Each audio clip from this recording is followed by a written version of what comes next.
Hello, I'm Carl Rumbalski. I'm here to show you examples of my 50 years of artwork, which started back in 1963 up until the current date. Here's an example of a piece of pottery that I did while I was a graduate student at Rochester Institute of Technology, School for American Craftsmen in 1966. This is a wood ash glaze. It has the simplicity of form, and yet it has this complex wood ash glaze which decorates the form, which I like very much. You'll be seeing more of these wood ash glazes in the works that will follow, and I hope you appreciate 50 years of work by Rumbalski. Thank you. Okay, here's the wood ash glaze on the lidded pot. Notice the changes in the glaze. That basically is happening from the firing temperature, where the glaze becomes more mature and it starts to run. And you notice the sheen on the pot. That's a characteristic of the wood ash. It has this nice variation in surface. Another example of the same pot, side view, you can see how the glaze does change, and that's what's nice about the glaze. It's not like a paint where it's uniform over the entire surface. It changes as you go. Another detail, and you notice the roughness in the glaze. It's more like a polished beach pebble rather than a polished car. Two more examples from the same firing at RIT in 1966. The rear one is the same glaze as the lidded pot, the wood ash, and you can notice the runs on the glaze as the top as it goes down, and then near the bottom it streaks into those green driplets. And that's a beautiful characteristic of the glaze. Now we go to our salt firing, and the salt firing is a nice technique where you make your pottery, you put it in the kiln, and then you add rock salt when it reaches its maximum temperature. It forms a vapor, it clings to the pot, produces sodium silicate glaze. And using my locally dug clays, you see the little spots in all this enrichment of clay coming from the clay that's locally dug. And it's not like the commercial clays that you buy, which are kind of homogenized and they're all one color. This has a lot of the trace minerals in the clay, and it comes through the glaze and makes beautiful surface decorations. Along with the decoration, they have a black slip that, or black stain that I brushed on to form a decoration that complements the shape of the pot.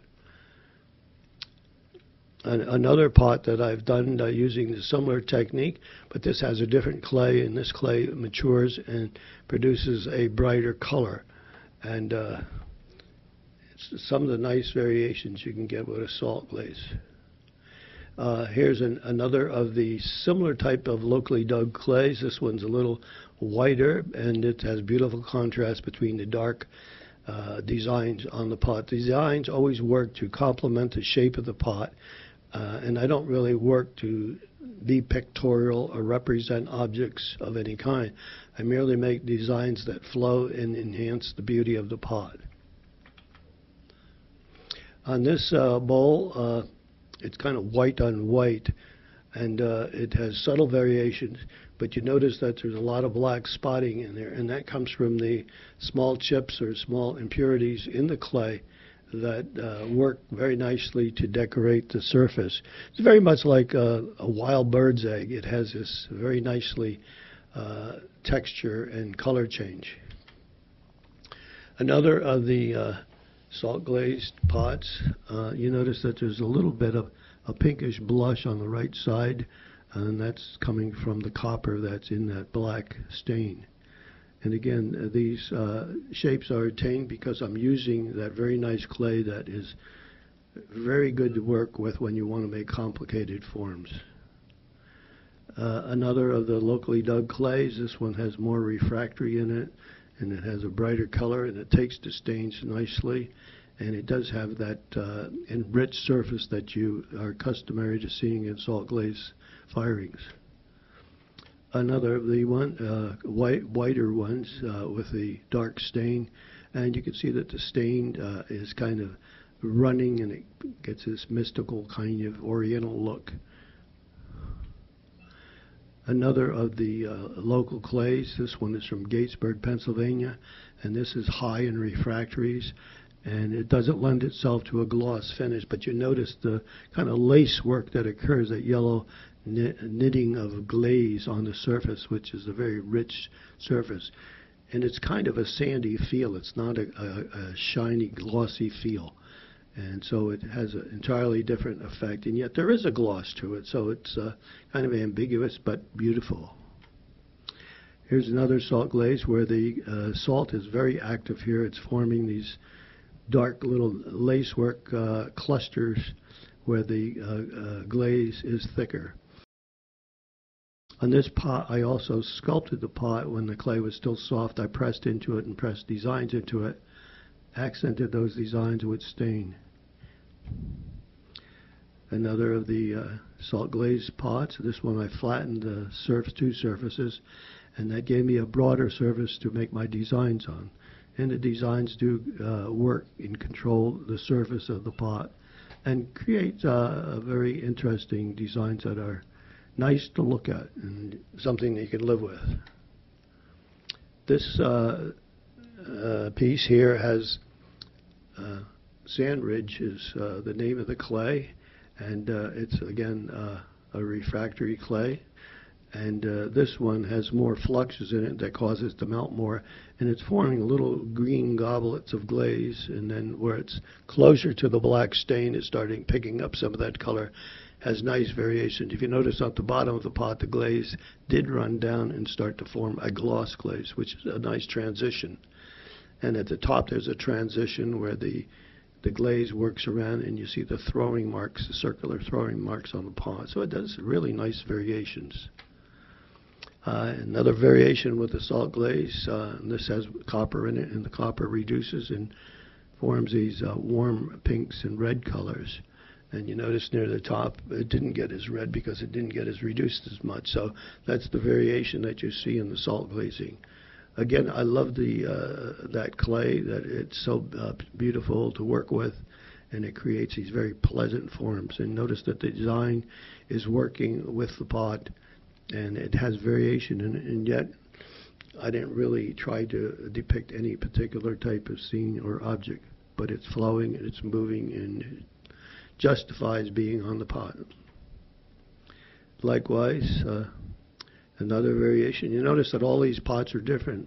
Very rarely are two alike in shape, but also in the glaze treatment, because of the glazes and the clay interact and always form something differently. And I work with small batches of clay, whereas commercial potters, they get tons of clay and they work with one kind of clay. I work with small types because I'm always dealing with new clays and blending them, so always getting nice variations, which makes my work fresh and exciting.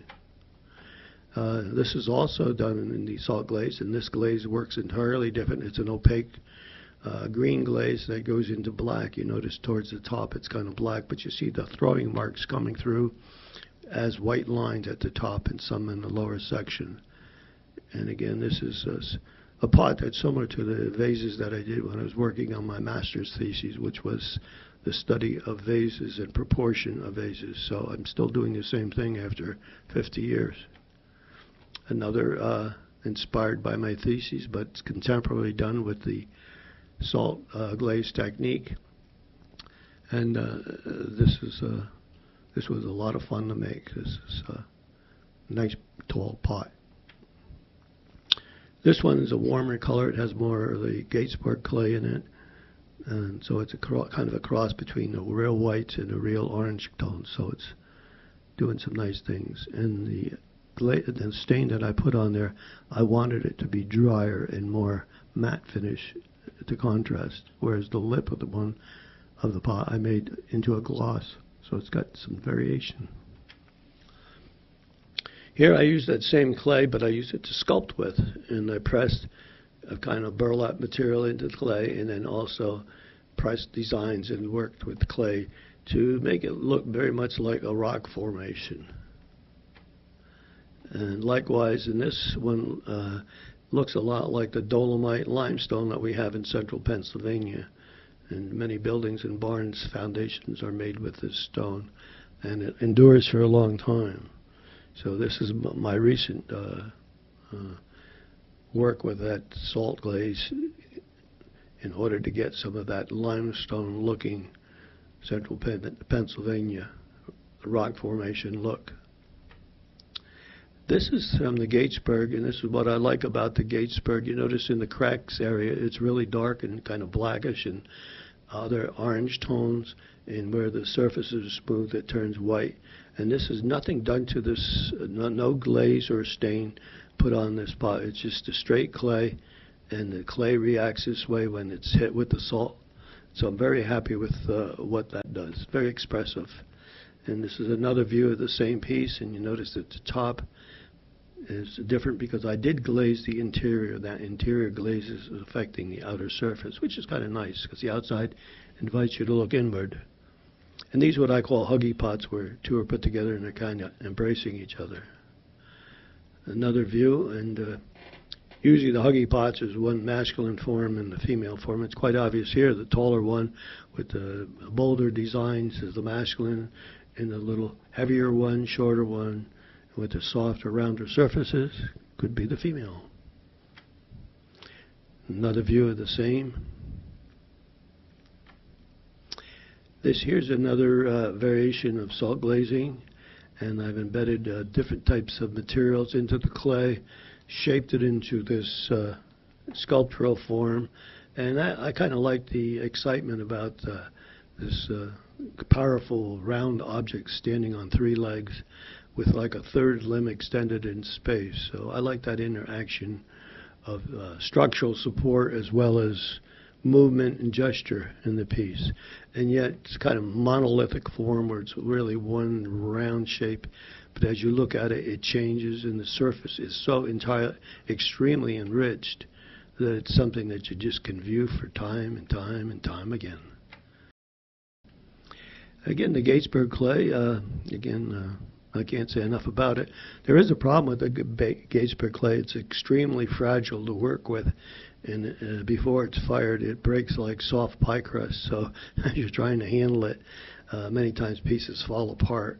But it's worth the stress of dealing with handling, the difficult handling. But once it's fired, it holds up very well. Another view of the same piece. Again, the Huggy forms. Here's another form of salt glazing technique. And this is a large sculptural piece with designs pressed into the clay and then black stain put into some of the areas to contrast it. And the designs, you notice, go over the top. The grooves go over the top and around the sides. And if you turn it around, you'd see designs on the back side that are equally exciting. This one, believe it or not, is also salt glaze, but we put a glaze on it, which some potters do before it's fired in order to get this matte finish. This looks like a white polished pebble that you might find on the beach, opaque white pebble, and it's got the same feel. It's definitely not a gloss, it's a matte glaze. But I like the contrast of using gloss glazes and matte glazes. And the design underneath with the blue and green stain that's on there. Again, I'm not trying to get any particular object, but a lot of people tell me that when you look at this piece, they see a duck. So if you see a duck, quack.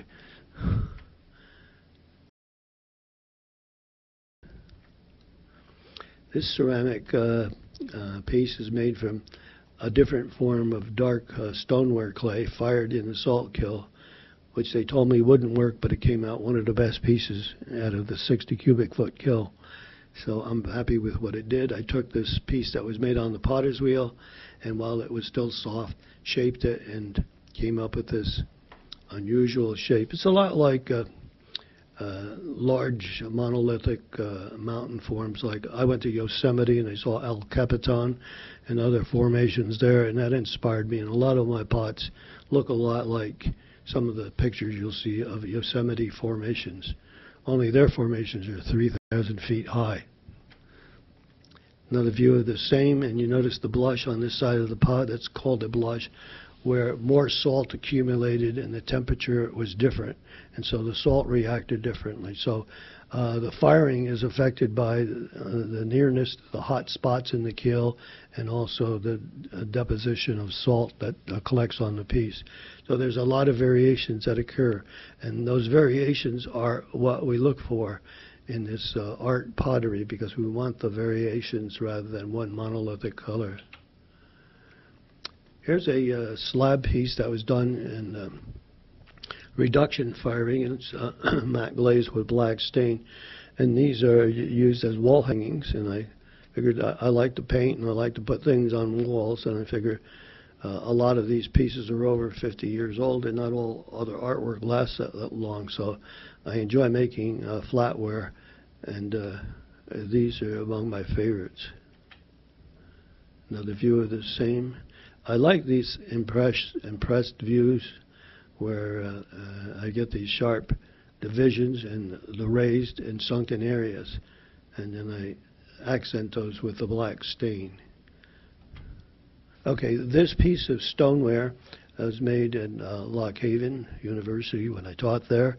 It's a wood ash glaze, and you notice that the glaze goes into the grooves on the pot, and it presents a very, very nice surface, and it's a good dinner plate.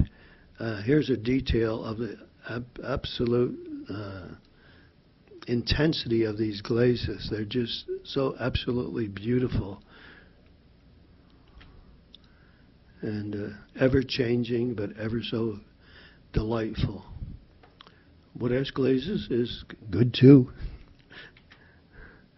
This is also a wood ash glaze, done with a simmer glaze, but it wasn't taken to as high a temperature, and it has more of an opaque quality, but with the stained underneath, it comes through and creates a very nice design, and it's also a very nice dinner plate. Keeping the subject on dinner plates, sometimes you want to go to a place where there's a lot of food and you want to put a lot of different things on your plate. Well, this is your dish. And if you notice at the top left and the bottom right, there's kind of curves. Well, they're the handles. You put your fingers under those, and that's how you hold on it. And I didn't want to add handles because it would detract from the shape of the pot. And so I liked playing with variations. This is a wood ash glaze done at Cone 10, and there's iron stains on there with the blue wood ash, and where the blue wood ash gets thick, it puddles and forms a gloss glaze. And when you see it on the detail, you'll see why that's such a desirable effect, because it collects in the deep grooves, and you notice these really, really intense, warm copper reds. And you notice how they model and break up. They're not just like a coat of paint. Nothing on this pot is like a coat of paint. It's a very natural kind of surface. And you have these opacities in places that makes the dark backgrounds, and these details are absolutely rewarding to the retinas.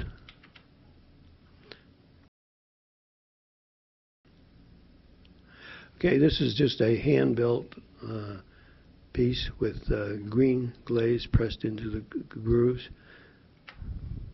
Here's a Huggie Pot, again, where I was making two pots, joining them together, kind of embracing, and this is having the a wood ash glaze on it, and you notice the rapid variation in that glaze. And this is what happens when the wood ash is mature. It becomes a lot more active. This is another pot made with a matte glaze on it, and I took ceramic grog, which is crushed up clay, fired clay, and mixed it with the glaze and applied it to the surface, and hoped that I came up with a decent design, and I think I did. And here's a detail showing the sparse side of the pot, but you see on the right side just a little hint of the design, one little piece existing in space, kind of like the island of Hawaii. And then the blue-green or turquoise band of the glaze running down from the top, and then the beginning again of the grog coming through the clay, through the glaze. This is a pot that I've done in the past 5 years, but it's very similar to some of the pots that I did on my master's thesis back in 1966. But what I did with this one, I took it and I pressed designs into it, accented those designs with a black stain, and fired it in the salt glaze. That's a contemporary version of my old thing. I like the paint and I like dots, and I like the intensity of the color. And again, I'm not dealing with any particular pictorial images. I'm just dealing with the juxtaposition, the play of color and light and dark, and the rhythms of the color, and not playing with subject matter, but dealing with pure color. And I've had this piece on my wall in the kitchen for over 25 years, and I still enjoy looking at it. And other people who have these paintings make similar comments that they do not tire of it. Here's a detail of it. And up close, it doesn't seem to have the impact that it did in the original painting. So you have to be a certain distance away, and that's true, because if you go to a museum and you look at artwork, you'll see people that are connoisseurs of art. They're moving in and they're moving out to find the right range to see that they're enjoying the art at the proper distance. So that's important. And also, if you squint your eye down, the colors become more intense, and if you shade off the surrounding light.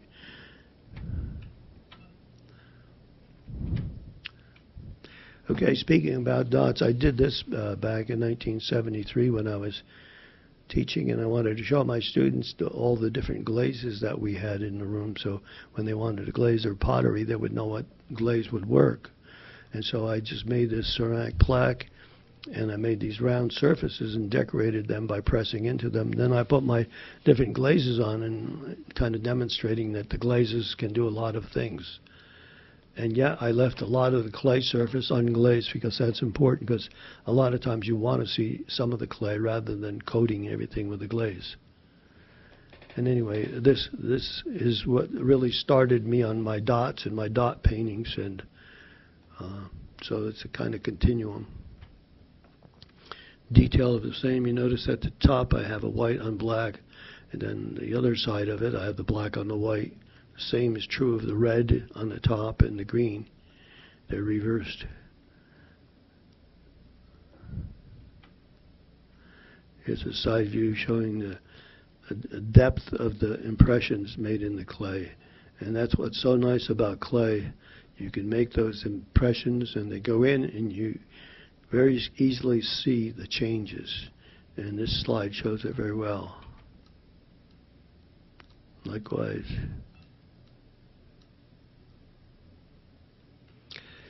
When John Lennon was assassinated or murdered, shot in the back 5 times, he was silenced. And if you look at his mouth, conveying the fact that he's no longer writing or singing. But when he wrote and when he sang and he said, "Give peace a chance," you look into his eye and you see this spiral vision, like a spiral galaxy. And I wanted to emphasize that galactic view that he had, in the positive view of galactics, where human beings would get along. And so I worked this piece and I incorporated a lot of other materials into the piece, as well as the piano key on the right, that black strip next to the nose, tying him into the music as well as his clear vision. And then if you look at it again closer, you see the colors that are coming out, and the fullness and the profound message within that view. And the side view does capture somewhat the profile. I guess this is where I'm talking more of dealing more with the subject, where I usually don't do pictorial stuff. I guess this is about the only pictorial piece I've done, but it's an abstraction based on Lennon. A kind of abstract shadow of me in the background, kind of contemplating the whole thing. The back view, again, this is showing the kind of galactic view of the different views that we would see in space, the colors and the radiation and action and motion, the fury of space and yet the silence of space. Another piece that I've done in wood, I love to work in wood, just to carve this, and when I put my clear finish on it. The wood didn't have a good finish. It didn't have a good color. So I said, I've got to get some paints out. So I just got the paints out and I went crazy. I just took off and really worked all of these colors in until I was happy with them. And yes, I'm very happy with this piece. Another view.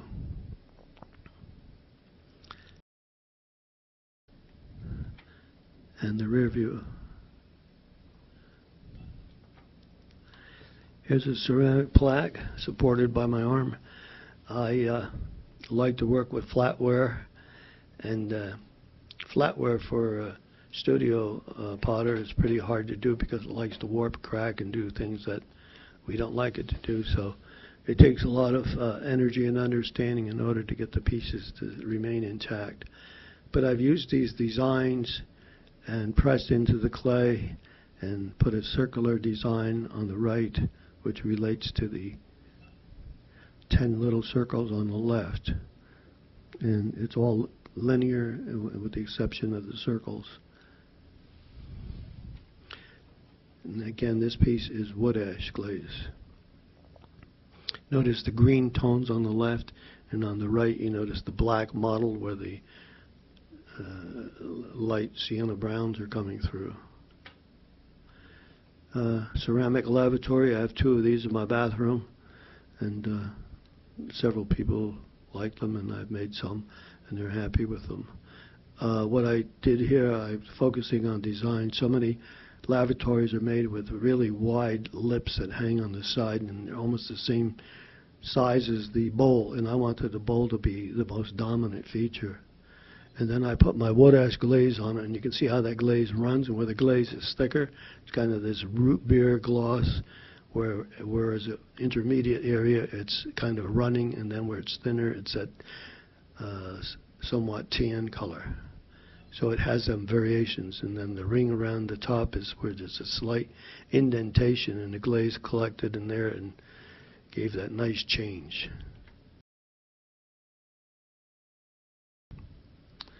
And now using wood ash glaze on this lidded pot, again using that kind of opaque whitish wood ash glaze, and I applied the black stain as well as the blue cobalt, and these intermingle and form really nice things. If you observe the center bottom, you see how the blue glaze is kind of breaking and forming little ringlets, and so actually when the piece is fired, the glazes begin to act and intermingle, and as they mix they get color changes, and that really provides an enrichment that I look forward to at each firing. And here's a real good detail of that, and even the iron stains, they're streaming down with that orange glow around them. Notice that the glow is going downward. There's only a little bit of glow on the upper side. So gravity is definitely affecting this. And on the extreme right, you'll see where the blue is running down and creating nice long lines. So the firing does help complete what the pot is doing. So when I make the pot, I anticipate that some of these things are going to happen. A lot of times when everything's going in your direction, this is what happens. This is a low fire piece. I pressed the clay into a piece of old weathered barn siding, and that's why I got the definite impression of the texture of the wood. Then I placed the black stain on it and got this really incredible texture. And this is what wood gives you. You know, I liked wood so much, and you know, people build boxes out of wood, but I was building a box out of wood, but I was using like a box out of wood, but I was using clay to do it. So since clay bends and is so malleable, I pushed out portions on the sides, and yet on areas like on the far right, you see that straight line. I wanted to show that you can have the contrast of the old way of making a box with a square edge. And then on this side, the front, it goes around the corner. And then I have these little semi-feet coming out of it, showing how nicely you can actually bend the clay. And you notice that the grain of the wood is bending to the right, on that right foot. So I actually could stretch the clay when it was rolled out. So there's things you can do with clay if you harmonize with it. Likewise, you notice it's bulging, and on the left side it's bulging, and on the top.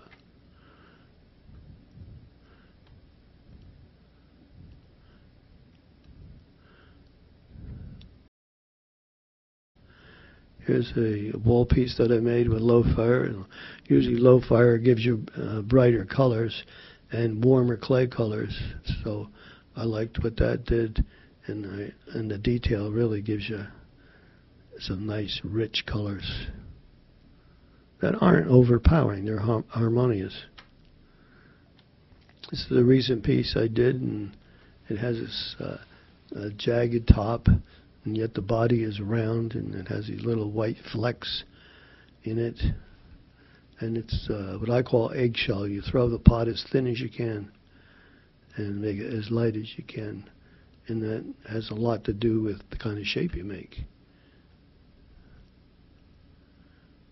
And again, I do pottery because it's fun. And let's face it, if you do anything for 50 years and you haven't given up and you still do it, it has to be something positive there. And I think there's a lot positive about clay. It brings out the best in people, and it mellows people out. If you want to get rid of your anxiety, work with clay. If you want to get harmony in your life and peace in your life, work with clay. Here's a raku piece I did. It's a flat slab, and I pressed designs into it, put glazes in them. Raku is a different Japanese technique where you get your clay really hot, and then you take it out of the kiln when it's bright hot, put it in a combustible material, put the lid on, and smoke it. And that brings out these intense colors. But it's very fragile. The failure rate is extremely high from cracking and warping. And you can see this piece kind of rocks and rolls a little bit. And it was a perfectly flat slab. So there is movement. But it's worth it. Look at the enhancement of textures. And on the upper right, that red color coming out, that's simply the same glaze all over the place, but it's doing that because it got more reduction. And the reduction happens by the combustion of materials that are placed around the clay when it's at high temperatures before it cools. And you see the variation throughout the piece. So again, it gives another rich kind of color that you don't get in any other way. Here's a raku piece where I got away from all that color and I just worked with white and black. And the black comes out really strong. And really, you put wax resist on the pot, and then you dip it in the glaze.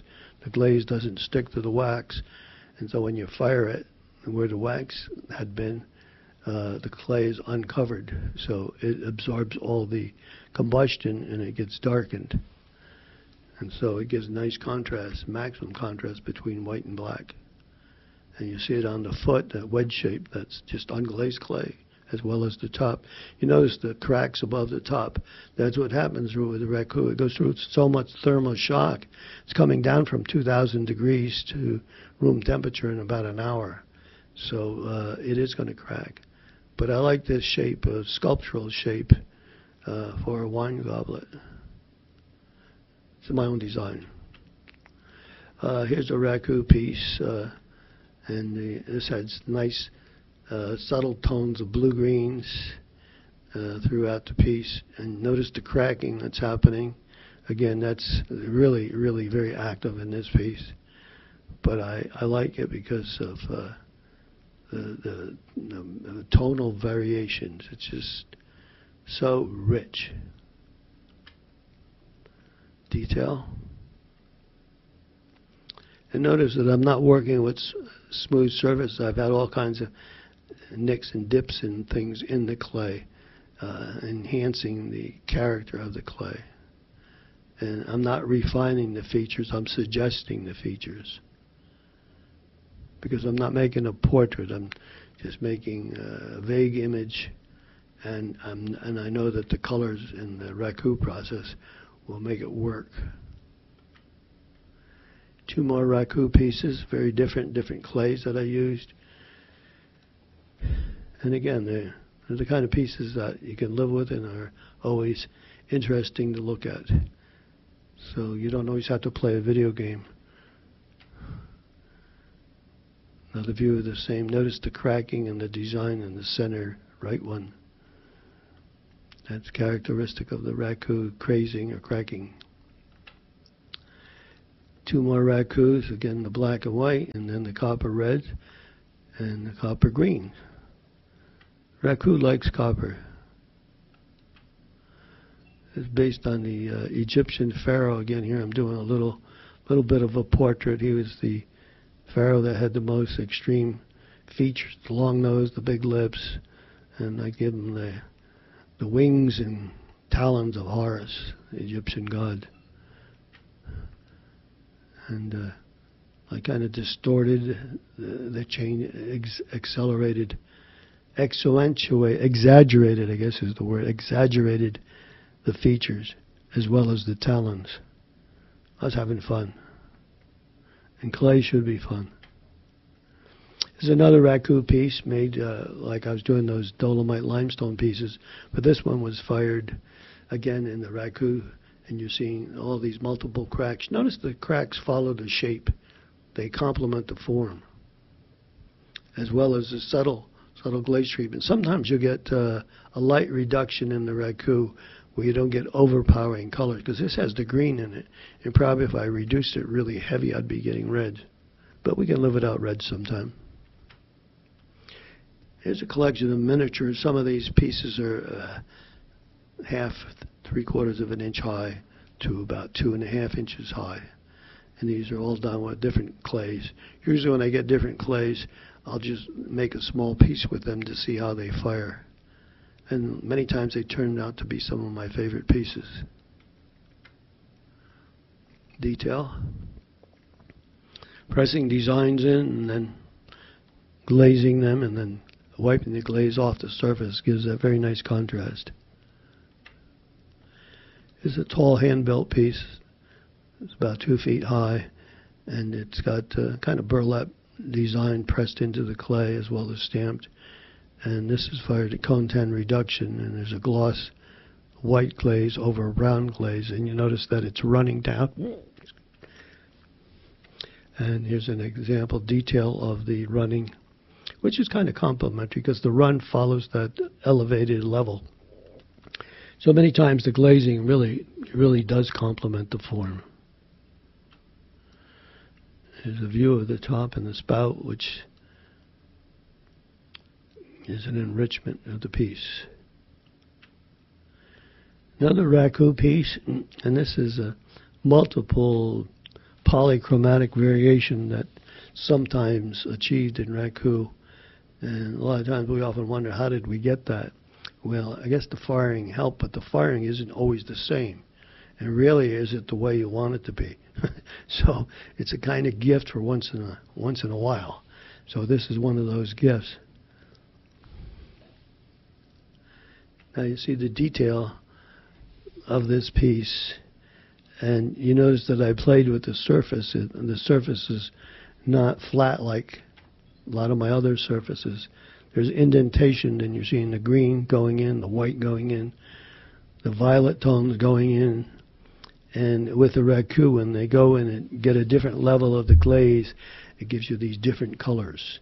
And this interplay of color, as well as the surface treatment of the clay, both combine to give you a really exciting piece. So I mean, you could take a piece of this pot and like this detail and frame it and make it into a painting. Just copy it as a painting. So anyway, these are some of the reasons why I haven't tired from working in clay. And I encourage all of you to enjoy clay. And if you don't have the time to make clay, make things of clay, well, you can buy things of clay from people like me and other artists that are making clay. And so it is something that you can live with. As I said, some of my pieces I have are over 50 years old, and I still enjoy them as much as the day I made them. And I've had many people tell me the same, that they really appreciate the piece. It doesn't lose its charm. its intrinsic value. So anyway, this is May of 2013, and I hope that you'll be seeing this soon or later in the future and enjoy it. And those at Lock Haven University, study it and make some pots that are good and pots that are better. Thank you and goodbye.